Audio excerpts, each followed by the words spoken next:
Good morning, Life Church. It's exciting to be here today with you on this Sponsorship Sunday with Children's Cup, and I'm excited to tell you more about it, share more information with you about Children's Cup and Life Church connection to Children's Cup and those who work with Children's Cup. You know me. I've had a mission heart all of my life, and I've made this statement so many times that I would never ask for a dime for myself, but I would beg you to your bottom dollar for missions. And I've always had this heart for missions, and I've shared the story with you also of how that in probably July of 2013, the Holy Spirit just led me to Nashville, Tennessee. And we were brand new with ARC, had no idea what I was getting into.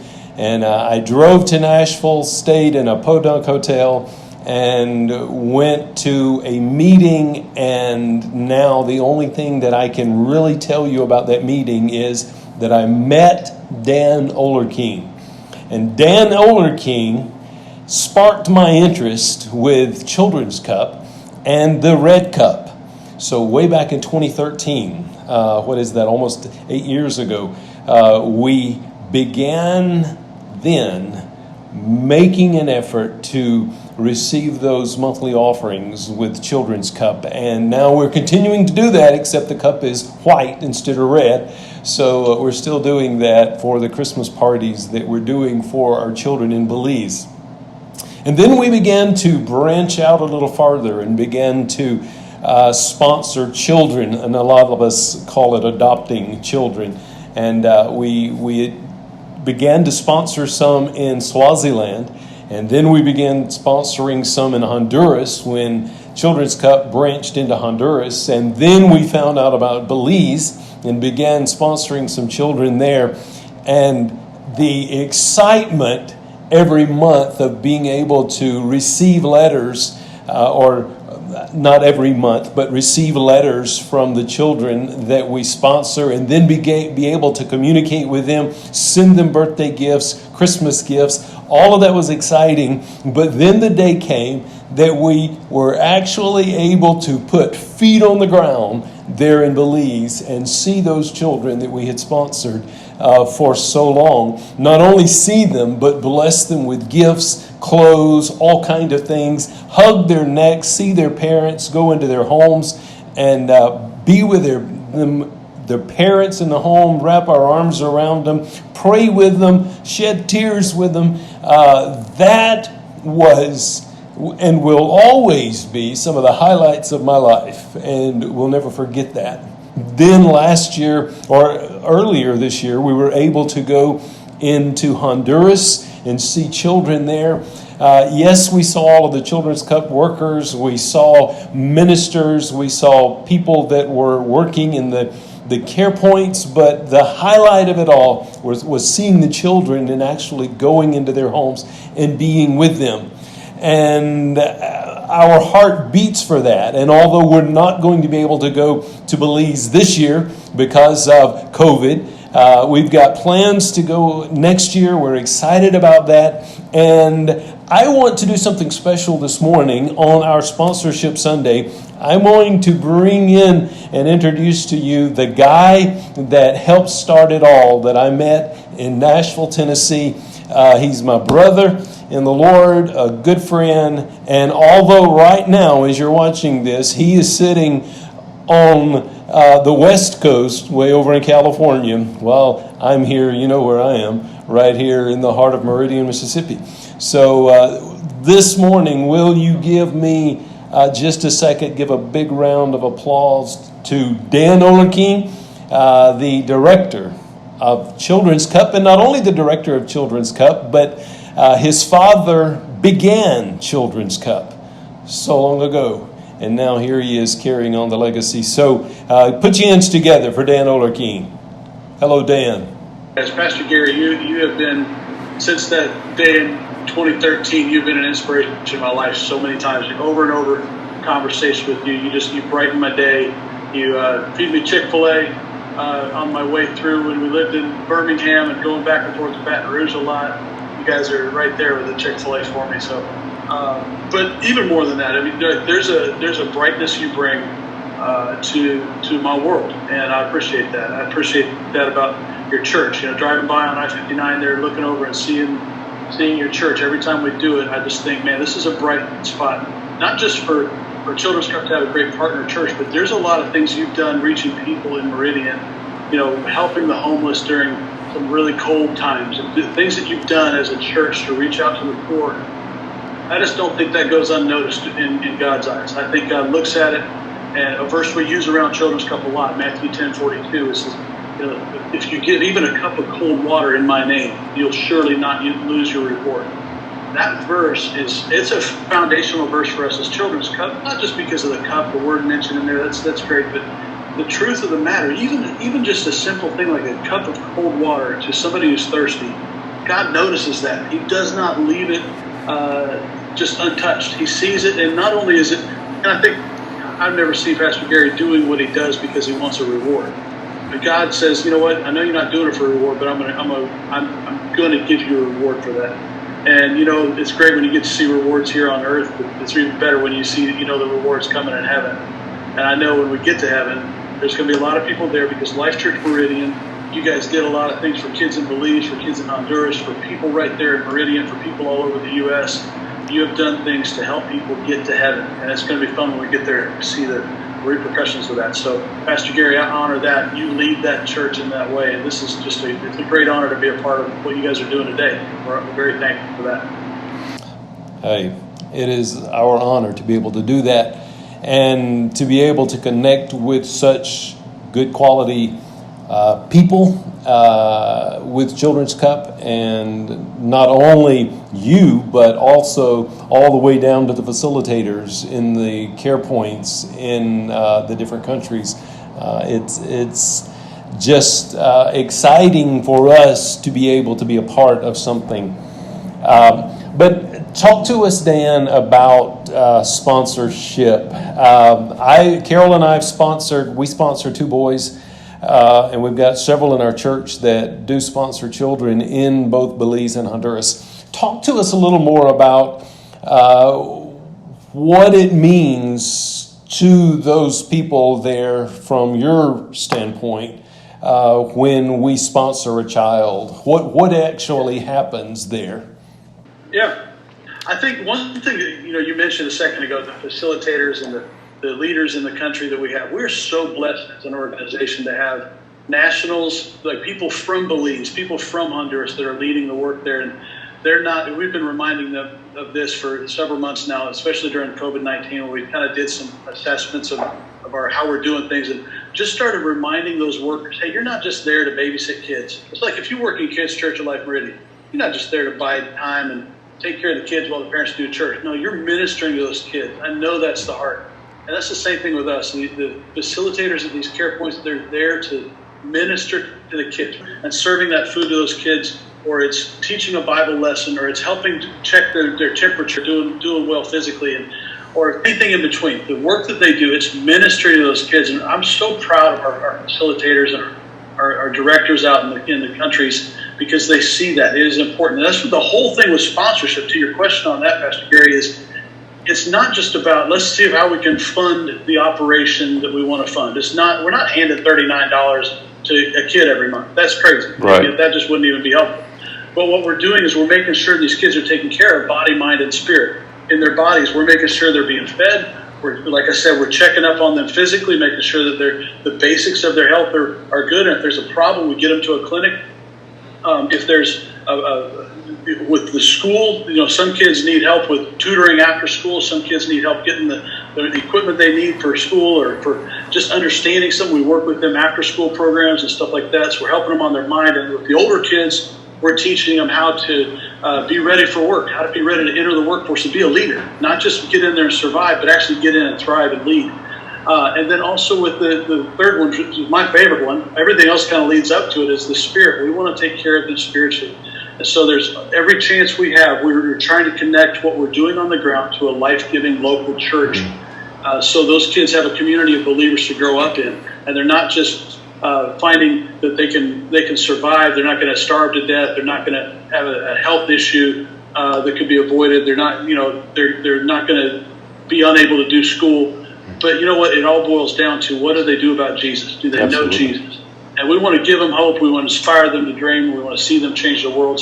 Sponsorship covers that for us. It does give the financial backing to make it work. All those programs and those things, the sponsorship is the backing for the finances on it, but it's so much more, because like you, Pastor Gary, I know you guys, not only have you visited, but you've written letters back and forth with those kids. Right. And when you exchange those letters, it does two things. It changes those kids. They read the letters and they see somebody cares about them. Somebody outside of their world cares enough to write, not just to send dollars to help programs, but to write and to say encouraging words and bless them. It builds their faith.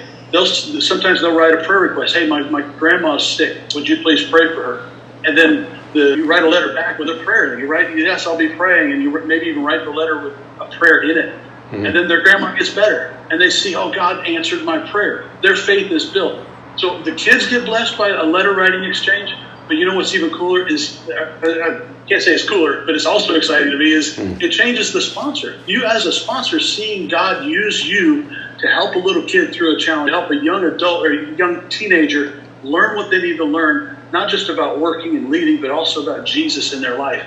You get to be that minister to them. You're the hero, but it's not just you. You also get to make the parents the heroes. So whoever the kid lives with, a lot of them don't live with their parents. A lot of them do. A lot of them live with grandmas, grandpas, aunts, uncles, whatever.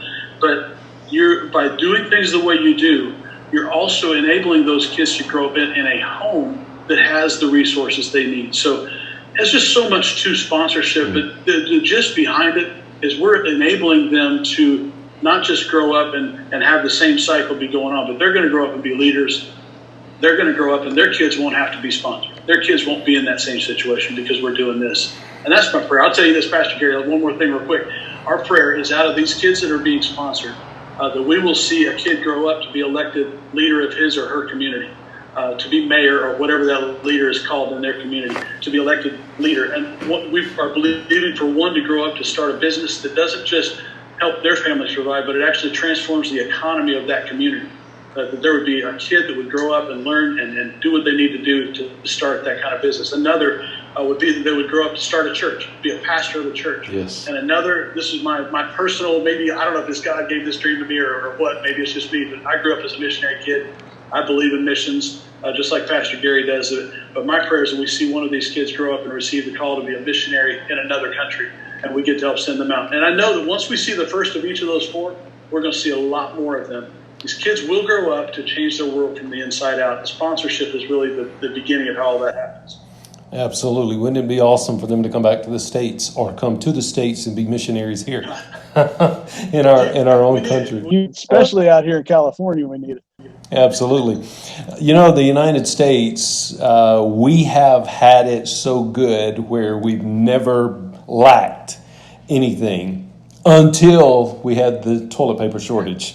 And now, even now, you go into the grocery stores or the Walmart and you see empty shelves. And that's something we had never seen before.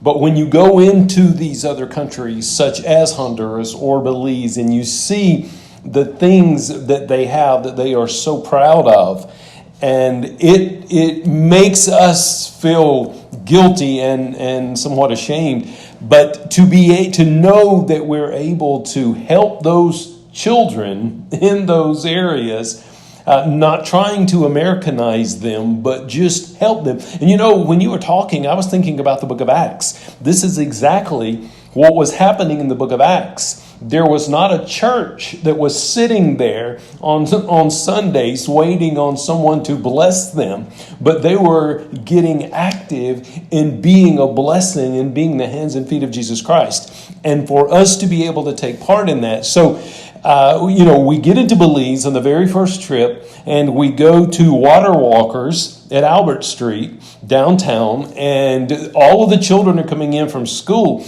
and we're sitting there, we're helping them, but we see these little dainty girls, and I see one of the little girls reach in her bowl and pull out a chicken foot, and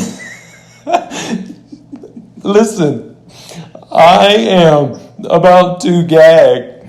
And she takes that chicken foot and she puts that toe in her mouth and jerks it and pulls the skin off of that toe.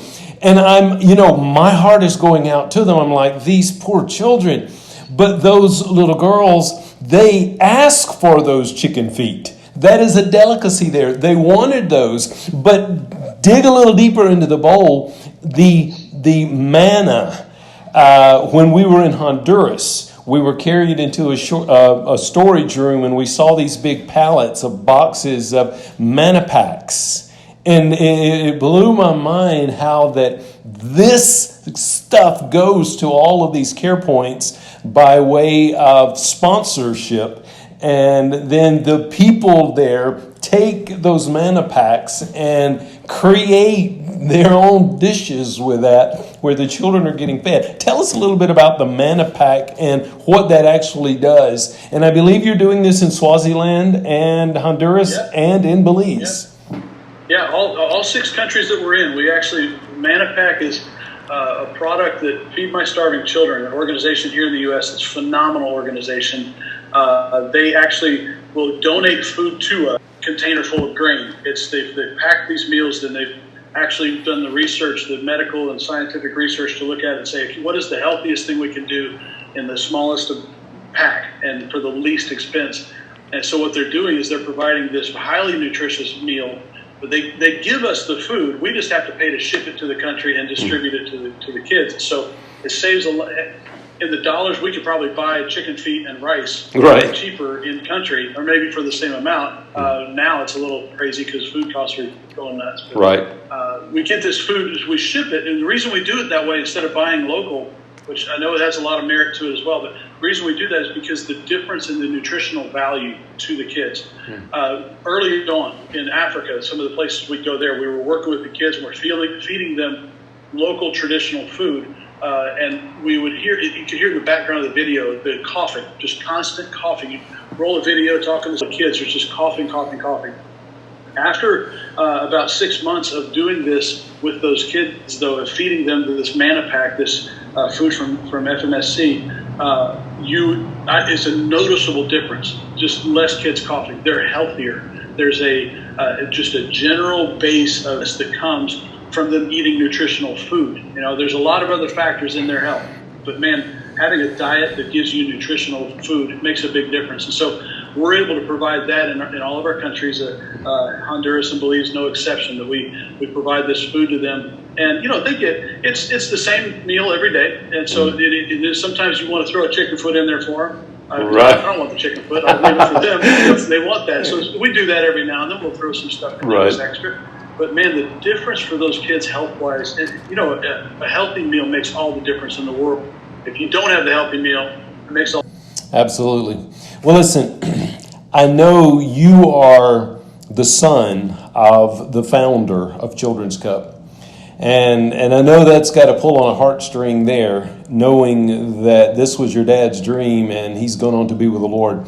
Can you share just a little bit of the heart of the whole operation that began with your dad? Yeah.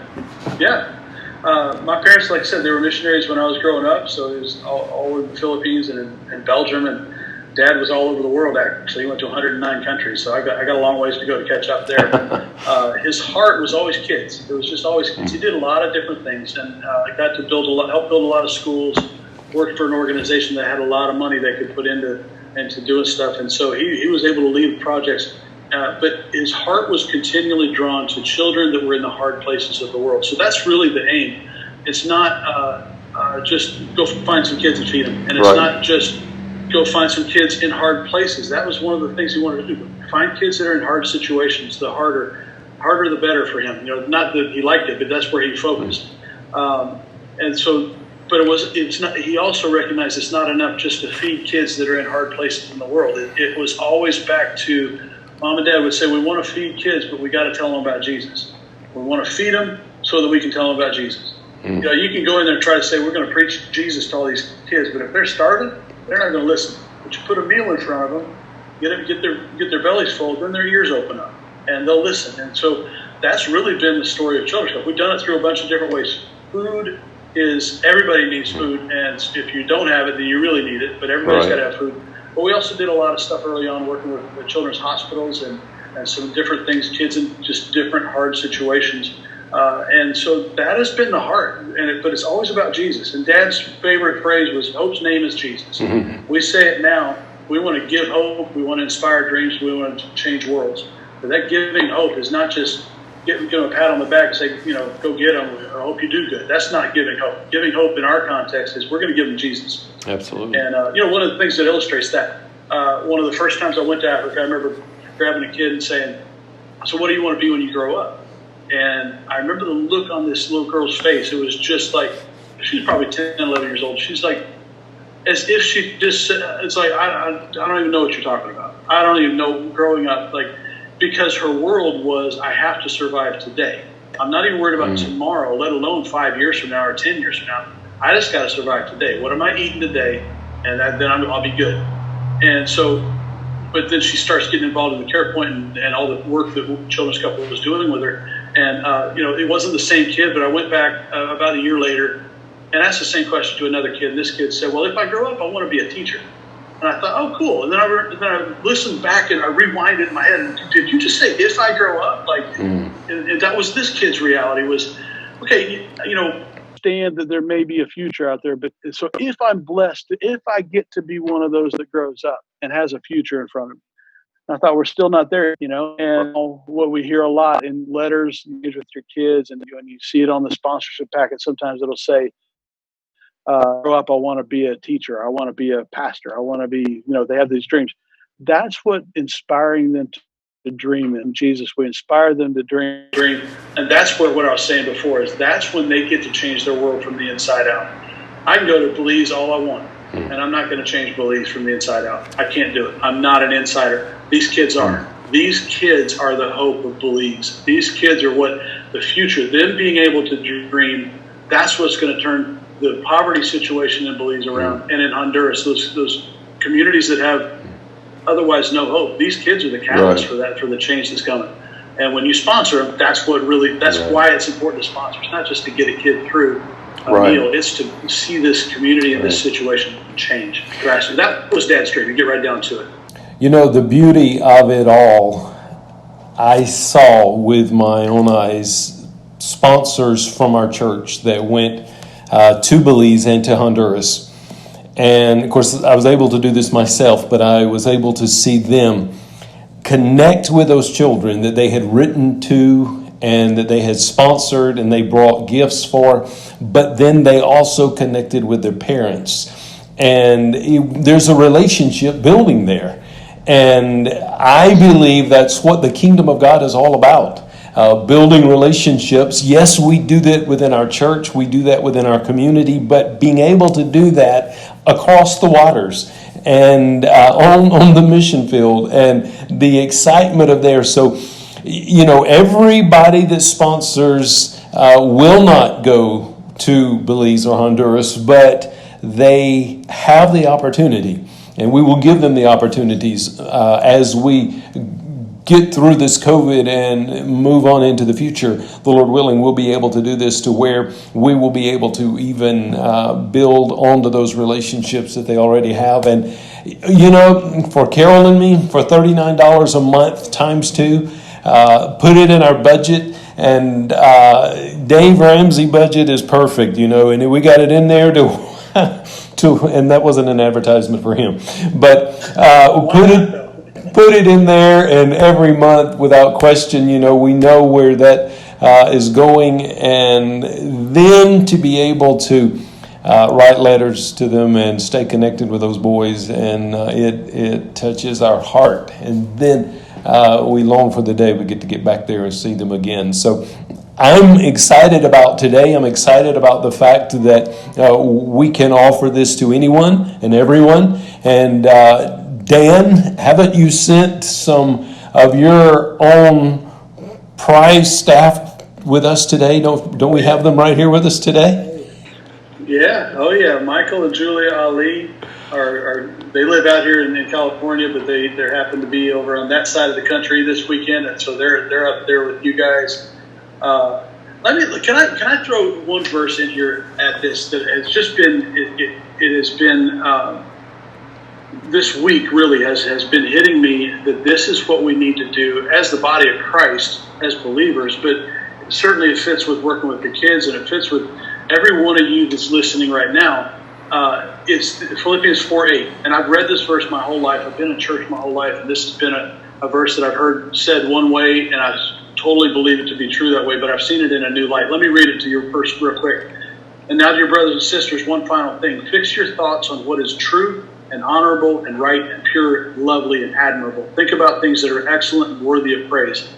I've always thought about that with controlling your thoughts, and don't get out of whack, and be careful what you watch on TV. Be careful what you allow into your mind. I believe that ought to be true. But I think there's another truth in this verse that has been hitting me, and this is what my prayer is for you folks at Life Church Meridian, that you would do in your homes, you do in your city, and you do with these kids as you sponsor them, is that you would fix your thoughts on those things that are true and honorable and right in the people around you, in these kids that you sponsor. Some of these kids, they're unruly. Some of them, they're not behaving right yet. They're just coming around the care point. We're still having to lock things up so these kids don't steal it. Some of those kids are in that mode still. They're, if I grow up, what's it mean to grow up? I'm just trying to survive the day. But you know what? If we fix our thoughts on what's true and honorable and right and pure and lovely and admirable, some of those things are in those kids. And we got to draw it out. When we fix our thoughts on that, when we're interacting with that person at work that irritates us to death, if we fix our thoughts on what's pure and admirable, there's something in this verse that's in that person. We just got to draw it out. Absolutely. And I think that's what you do so well, Pastor Gary, as a pastor. I've seen you do this with people. You draw out good in people. You identify, you find something, and you draw it out. You magnify that thing that's doing this good or admirable and worthy of praise. You draw those things out. You do it to me. I'm sitting here. Some days we've talked, and I'm just feeling like, I'm kind of terrible at what I do. And I listen to you talk, and you're drawing it out. I'm like, I feel better. I feel like I can do something. You identified something that I've done well. And I think that's what we're trying to do with every interaction we have as believers. I think should be that. But certainly, as we sponsor these kids, that's one of the things we're trying to do, is to find those things we can fix our thoughts on and our communication with them on what's honorable and right and pure and true and lovely, admirable, excellent, worthy of praise. There's stuff there. We got to draw it out. Absolutely. Iron sharpening iron. Yeah. Well, I just, again, want to thank you for giving us this time today, and for sending Michael and Julia to us today. And we're excited. We're going to have a blast. And would you do me a favor? Before we leave, will you just pray for Life Church? And for every part of, we're right here in the middle of this COVID thing, and God has blessed us and kept His hands on us. But will you just pray for Life Church before you go? Absolutely. God, I love you so much, and I thank you for the way you brought Pastor Gary and I together in a friendship that I pray lasts until we get to heaven. Yes. I thank you for him. I thank you for his leadership, him and Carol, and their leadership in this church and in that city. God, he's not a pastor just for Life Church Meridian. He's a pastor for Meridian. And God, this church is not just there for the people that are in the building or watching online. It's there for the city of Meridian. I pray that you will give them continued favor with their gatherings as a church, that during COVID-19 that is so weird and so many challenges to try to figure out how do you lead, how do you do this, how do you do church, so many question marks. But God, they've pressed on, and they're still doing what they're there to do. It just looks different. And I pray you give them courage. I pray you give the leadership of this church courage, from Pastor Gary and Carol all the way to everybody that's serving and volunteering. I pray you give them courage, give them clarity. And God, I pray you would help them find that the way to reach the lost in Meridian. Lord, this is their home, and I pray you would bless this city because of Life Church Meridian. Let this city know that they're blessed because of Life Church Meridian. But not just because of the church, but because of the people in it, the people that are listening right now. That God, they would be those that would call out greatness in others around them. That they would call out greatness, those things that they fix their thoughts on and their speech on when they talk to others. They would draw out those things that are excellent and worthy of praise in others. And God, I pray that as they do the missions work that they do outside of Meridian to help others around the world, I pray that you would continue that same theme, that this would be a church that calls out greatness in others, that you would bless them, God. And Lord, as they give this cup of cold water to others, I pray that you will also let them see some of their reward now. And ultimately, God, when we get to heaven, let them see that reward just blossom and explode as we get to heaven and share all the stories about this. God, thank you for the privilege of partnering together with this church and the great things they're doing. In Jesus' name, amen. Amen. Thank you so much. Thank you for sending your team over to help us out today. And listen, anytime you're coming through on 20, if Chick-fil-A is not open, we'll find something else. If it happens to be on a Sunday. But come on, and you're always welcome here. Thank you for the friendship, the relationship that we've got as brothers, and look forward to seeing you all soon. And if you're watching today online, there will be a link posted online that you can go to support to sponsor a child either in Belize or in Honduras. And Belize, we love Honduras, but Belize is kind of like our first child. So we want to give you that opportunity today. So click on that link and go on. $39 a month to help the children. And then we'll be telling you of trips to come in this next year that if you want to go and be a part of that with us, then you can do that as well. All right? God bless you, and it's so good to see you, Dan, and we'll be talking with you soon.